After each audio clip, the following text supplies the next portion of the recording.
करने के विरोधी हैं, उनके विरोध में और यूजीसी लागू करने के समर्थन में आज सड़कों पर उतरा है। हमारा विरोध, इस यूजीसी का विरोध वो लोग कर रहे हैं जिनके बाप दादा बिना लड़े स्वतंत्रता संग्राम सेनानी हो गए, जिनके बाप बिना पढ़े अधिकारी हो गए। आज उनके बेटे, आज उनके पोते जो बिना पढ़े, बिना लिखे, बिना किसी किए हमारा अधिकार छीनना चाहते हैं। लेकिन आज का दलित, पिछड़ा, ओबीसी, अल्पसंख्यक जग चुका है और उनको उनकी ये साजिश को कामयाब नहीं होने देगा। हम तब तक संघर्ष करेंगे जब तक यूजीसी बिल वो लोग लागू नहीं करवा लेते हैं। अभी इसमें कमियां रह गई हैं, इसको और कठोरता से लागू करवाएंगे ताकि कैंपसों में कोई रोहित वेमुला न पैदा हो, कोई पायल तड़वी न पैदा हो, हमारा बच्चा, हमारा नौजवान स्वतंत्रता से पढ़ सके। किसी रोहित वेमुला, कोई पायल तड़वी, कोई चंद्रशेखर जैसा फिर दोबारा जो है दोहराया ना जाए। मेरा नाम Ajay Yadav, advocate, civil court Mau है। मैं यूजीसी के समर्थन में सड़कों पर उतरा हूं। अपना परिचय बताएं, क्या मामला है? मैं Pushpendra Kumar Rawat, advocate, civil court Mau. आज का कार्यक्रम जो है माननीय सुप्रीम कोर्ट जो यूजीसी जो लागू होता है रोक लगा दी, उसी के समर्थन में हम पूरा अधिवक्ता समाज, SC, ST, OBC, माइनॉरिटी के लोग जो है आज जो है माननीय जो है राष्ट्रपति महोदय को ज्ञापन सौंपे हैं ताकि यूजीसी को जल्द से जल्द लागू किया जाए। आप क्या कहेंगे इस पर? बात समर समाज की नहीं है, बात जातिगत भेदभाव की है, बात जो सिस्टम की, हमारी लड़ाई सिस्टम से है। हमें जाति से कोई लड़ाई नहीं है, हमें सिस्टम से लड़ाई है। जो SC, ST, OBC जो जातिगत के जो विश्वविद्यालयों में जो दिक्कतें हो रही हैं, जो आत्महत्या कर रहे हैं, जिनको प्रताड़ित किया जाए, जो रैगिंग चल रही है, उसके खिलाफ हम लोग यूजीसी के जो है समर्थन में, तो उसी के समर्थन में चाह रहे हैं। नहीं तो गद्दी खाली करो, यूजीसी लागू करो, नहीं तो गद्दी खाली करो, यूजीसी लागू करो, नहीं तो गद्दी खाली करो। जिसे भी यूजीसी से ज्यादा प्रॉब्लम है वो यूनिवर्सिटी और स्कूलों से अपने बच्चों को निकाल के गुरुकुल में भेजे और वहां पर जाके जो सनातन जो कहता है वो पढ़े, वो पढ़ाए और वो सिखाए। यूनिवर्सिटी तो आपके हिसाब से जो है पश्चिमी सभ्यता का है, तो आपका तो यूजीसी जो होगी, यूजीसी यूनिवर्सिटी जो है, यूनिवर्सिटी ग्रांट कमीशन जो होगी, वो तो वेस्टर्न एजुकेशन के इंस्टीट्यूशंस में होगी ना। तो जब आप बात करते हैं जितने भी ये संत गुरु महात्मा है, इनसे कहें कि जो आप ब्राह्मण, क्षत्रिय, वैश्य, शूद्र, अछूत का जो कैटेगराइजेशन करना चाहते हैं वो अपने संस्थानों में रखें, ना कि नेशनल इंस्टीट्यूशन। सर, आप तो समझते हैं, बाकी लोगों को कानून समझाना मुश्किल है, लोग समझते नहीं है। आपको क्या लगता है जो नई गाइडलाइंस है, क्या सच में वो जनरल कैटेगरी के लोगों के लिए इतनी घातक है कि वो सड़कों पर उतर जाए? प्रधानमंत्री मोदी के विरोध में नारे लगाने तक को मजबूर हो गए हैं वो। देखिए, आपको दो चीज समझनी पड़ेगी। जो लोग सड़कों पे उतर रहे हैं, अगर उन सभी लोगों से आप ये पूछ ले कि किसका विरोध प्रदर्शन कर रहे हैं, तो यकीन मानिए मैं भी उनके साथ खड़ा हो जाऊंगा। 90% लोग तो यूजीसी नहीं बता पाएंगे कि यूजीसी का मतलब क्या है। उसके बाद वो रेजोल्यूशन नहीं बता पाएंगे कि जिसमें अमेंडमेंट हुआ है। उसके बाद वो ये नहीं बता पाएंगे कि उसका प्रोसीजर क्या है। परंतु एक आदेश पारित होता है कि इससे जो है जो सामान्य वर्ग है उसका जो उस पर हमला हो गया। मैं बिल्कुल नहीं। देखिए, मैं आपको बता दूं, कुछ एक्ट्स होते हैं, एक्ट, अधिनियम, कुछ रूल्स होते हैं जिन्हें नियम बोलते हैं, कुछ रेजोल्यूशंस होते हैं। तो जो एक्ट होता है वो सबसे बड़ा होता है, उसके बाद में जो रूल्स होते हैं उसके अंडर में होते हैं, और रूल्स के अंडर में जो है रेजोल्यूशन होता है। तो ये यूजीसी रेगुलेशन पास हुआ है, ना कि यूजीसी एक्ट पास हुआ है। अब सवाल यह है कि वो लोग भी आज सड़कों पे हैं जिनका यूनिवर्सिटी से कोई लेना देना नहीं। बिल्कुल। अब वो कहेंगे कि नहीं हम तो अपने समाज के समर्थन में हैं। अगर आप समाज के समर्थन में हो तो आपको सिंपल एक बात समझनी होगी कि यूजीसी के अंदर या यूनिवर्सिटियों के अंदर, चाहे रोहित वेमुला कांड हो, चाहे पायल ताड़वी कांड हो, या कोई भी, क्या वो आपके समाज से नहीं है? एक तरफ तो आप कहते हो कि हिंदू एक हो जाओ, हिंदू एक है, एक रहोगे तो सेफ रहोगे। दूसरी तरफ जब हिंदुओं को, हिंदुओं के ओबीसी को, हिंदुओं के एससी को, हिंदुओं के शूद्रों को जब एक छोटा सा एक प्रोटेक्शन दिया गया, अब लोग कहते हैं कि अधिकार, नहीं, अधिकार नहीं है, ये सिर्फ एक प्रोटेक्शन है। प्रोटेक्शन ये है कि SC ST OBC के बच्चे जो संस्थाओं में जो सुसाइड कर रहे हैं, उनके प्रति जो नकारात्मक रवैया लोगों का है, उनके प्रति जो है एक रेजोल्यूशन पास कर दिया यूजीसी ने। और देखो आयरनी देखिए, यूजीसी रूल्स बनाने वाले वो लोग, यूजीसी का ड्राफ्ट करने वाले वो लोग। अब वो जब विरोध हो रहा है तो कुछ लोगों को बड़ा चढ़ा के दिखाया जा रहा है कि यूजीसी के विरोध में 50 जो सांसद इस्तीफा देंगे, एक सिटी मजिस्ट्रेट इस्तीफा देगा, जो यूजीसी का विरोध करेगा वो सच्चा सनातनी। अरे भाई, मुझे एक आप बात बता दे कि एक कानून बनता है, कानून पास होता है, उसका अभी तक इम्प्लीमेंटेशन नहीं हुआ और आपने पहले से ही प्रजम्पशन और अजम्पशन ये लगा लिया कि SC ST OBC इसका मिसयूज करेंगे।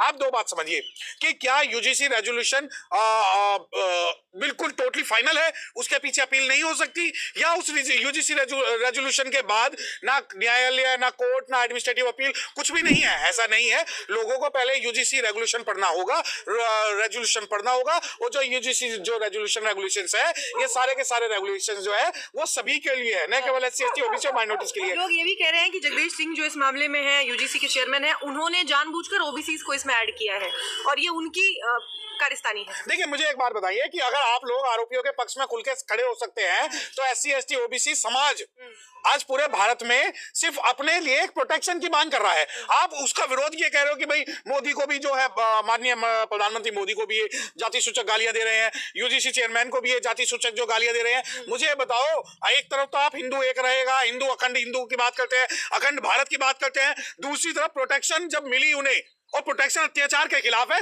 किसी जाति के खिलाफ नहीं है। वो प्रोटेक्शन उनके खिलाफ है कि अगर उनके ऊपर कोई अत्याचार करता है, वो प्रोटेक्शन इसके अगेंस्ट में नहीं है कि ब्राह्मण, क्षत्रिय, वैश्य, शूद्र, अछूत उनके ऊपर जो अत्याचार करे।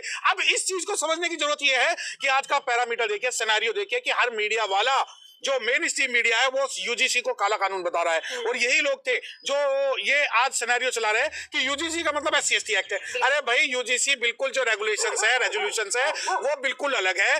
SC ST एक्ट जो है वो बिल्कुल अलग है। लेकिन वो कह रहे हैं कि इसी के बराबर का कानून लेकर आया गया है। पहली बार जैसे आपने कहा, कानून अलग चीज होती है, रेगुलेशन अलग चीज होता है, लेकिन उनका कहना है कि ST SC के बराबर है ये। अगर इस पर कुछ होता है तो हम पर इतनी कड़ी कार्रवाई हो सकती है। देखिए, जिन्होंने नहीं पढ़ा उन्हें समझाना नामुमकिन है।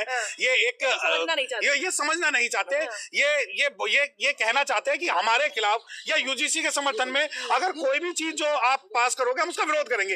अरे आप उसको एक आधा मुकदमा, एक आधा केस, एक आधी इंक्वायरी अगर ऐसी हो जिसके अंदर non SC, non ST, non OBC को अगर पनिश किया जा रहा है और वो इनोसेंट है, तो मैं भी आपके साथ खड़ा हूँ। आप लोग जो हमेशा कहते थे कि मोदी जी OBC समाज से आते हैं, उन्होंने क्या दिया OBC समाज को? अब तो दे दिया उन्होंने, अब तो इतना बड़ा देखिए आप। नहीं, इतना बड़ा नहीं। देखिए, आपकी नजर में बहुत बड़ा हो सकता है। अगर आपको दे दिया तो यूजीसी में हमें हमारी हिस्सेदारी दीजिए।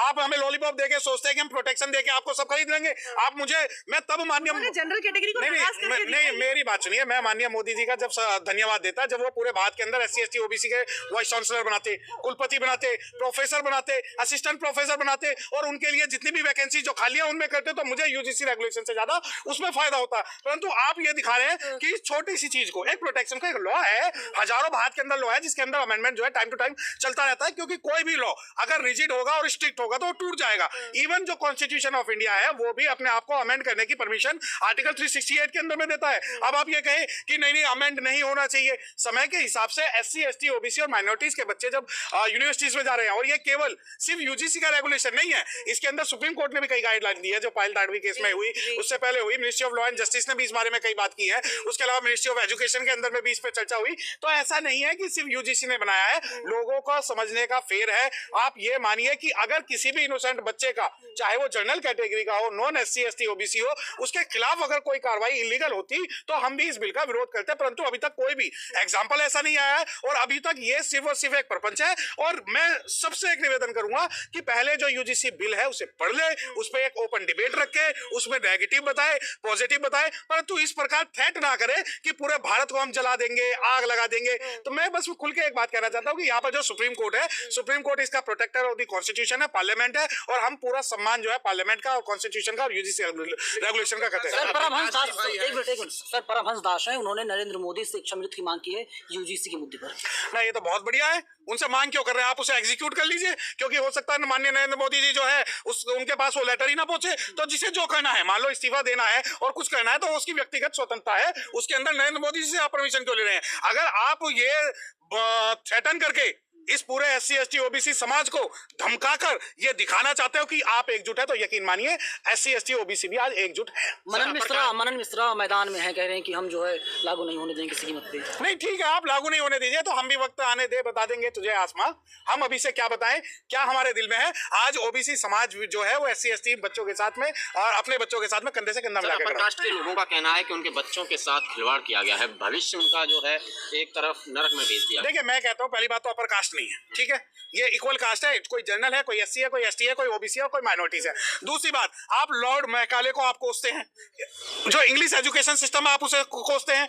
जिसे भी UGC से ज्यादा प्रॉब्लम है वो यूनिवर्सिटी और स्कूलों से अपने बच्चों को निकाल के गुरुकुल में भेजे और वहां पर जाके जो सनातन जो कहता है वो पढ़े, वो पढ़ाए और वो सिखाए। यूनिवर्सिटी तो आपके हिसाब से जो है पश्चिमी सभ्यता का है, तो आपका तो UGC जो होगी, UGC यूनिवर्सिटी जो है, यूनिवर्सिटी ग्रांट कमीशन जो होगी, वो तो वेस्टर्न एजुकेशन के इंस्टीट्यूशंस में होगी ना। तो जब आप बात करते हैं, जितने भी ये संत गुरु महात्मा है, इनसे कहें कि जो आप ब्राह्मण क्षत्रिय वैश्य शूद्र अछूत का जो कैटेगराइजेशन करना चाहते हैं वो अपने संस्थानों में रखें, ना कि नेशनल इंस्टीट्यूशंस में। सर लेकिन सब लोग कहते हैं कि हिंदू हिंदू भाई है, तो आखिर क्यों विरोध कर रहे हैं ये लोग? नहीं, अब आप ये देखिए ना, अखंड भारत, अखंड हिंदू, सनातन हिंदू एक हो जाओ, एक रहोगे तो सेफ रहोगे। आज यहाँ हिंदू की बात नहीं है, आज यहाँ हर भारतीय जो UGC के बारे में बात कर रहा है, अपने आप को सवर्ण कह रहा है, अपने आप को गैर सवर्ण कह रहा है, अपने आप को अछूत बोल रहा है, अपने आप को OBC बोल रहा है। परंतु भारत जो पिछले 2000 साल पहले था जातियों में बटा हुआ, आप ये कहें, जो गैर SC ST OBC समाज ये कहे कि हम UGC का खुल के समर्थन करते हैं और अपने सभी भाइयों के साथ में,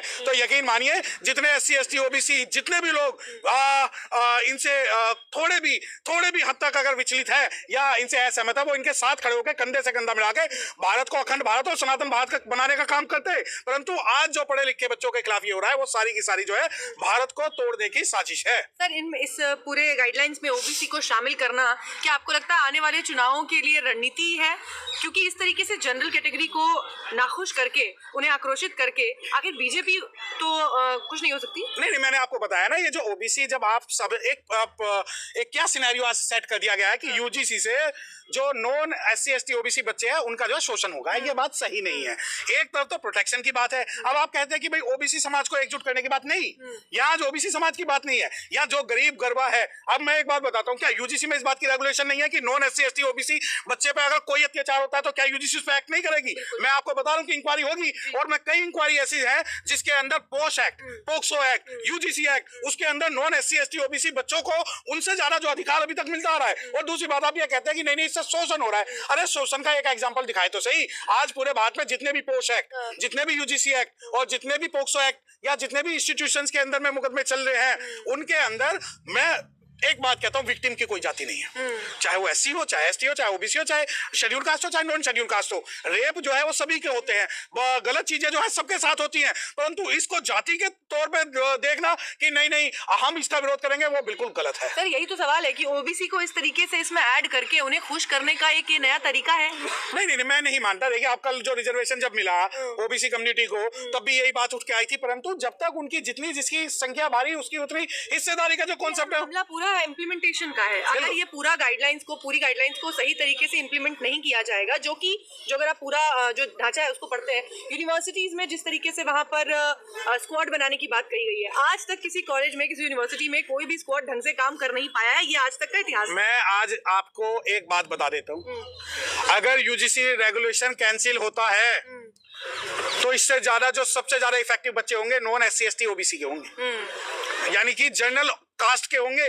क्योंकि अगर कोई सेल बनी, कोई प्रोटेक्शन सेल बनी, कोई इंक्वायरी सेल बनी, कोई ऑफिस बना, कोई कंप्लेंट सेल बनी, तो उसमें SC ST OBC बच्चों के साथ साथ नॉन SC ST OBC या जो जनरल कैटेगरी के बच्चे हैं उनका भी होगा। और ये नहीं पता इन्हें कि इससे नुकसान सभी बच्चों का होगा, इररिस्पेक्टिव ऑफ देयर कास्ट।